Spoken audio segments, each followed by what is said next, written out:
তৃতীয়তে আমি আৰু এটা আমাৰ লগত বহু দিনৰ পৰা সমস্যা আছিলে যে আমাৰ অংগনবাদী সহায়িকা কৰ্মীসকলে আশা কৰ্মীসকলে আৰু মধ্যাহ্ন ভোজনৰ ৰান্ধনীসমূহে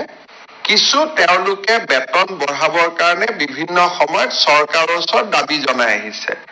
কিন্তু আমাৰ হাততো ইমান টকা পইচা নাই যে তেওঁলোকৰ দাবীসমূহ আমি পোনছাতে গ্ৰহণ কৰিব পাৰো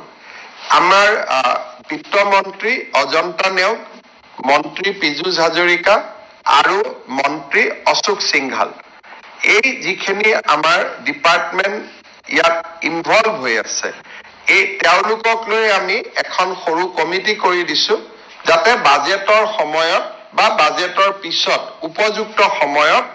মধ্যাহ্ন ভোজনৰ কৰ্মী আশা কৰ্মী আৰু অংগনবাদী কৰ্মী সহায়িকা সকলক আমি কি সহায় কৰিব পাৰো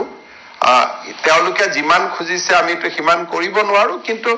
কি সহায় কৰিব পাৰো তাৰ বিষয়ে তেওঁলোকে বিবেচনা কৰি চৰকাৰক এটা প্ৰস্তাৱ আগবঢ়াব আজি কেবিনেটত মূলতঃ এইকেইটাই সিদ্ধান্ত হ'ল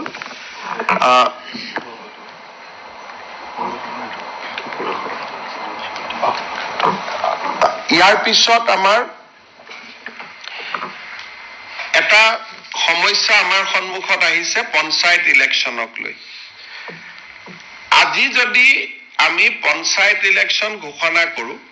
আমাক এমাহ সময় লাগে পঞ্চায়ত পাতিবৰ কাৰণে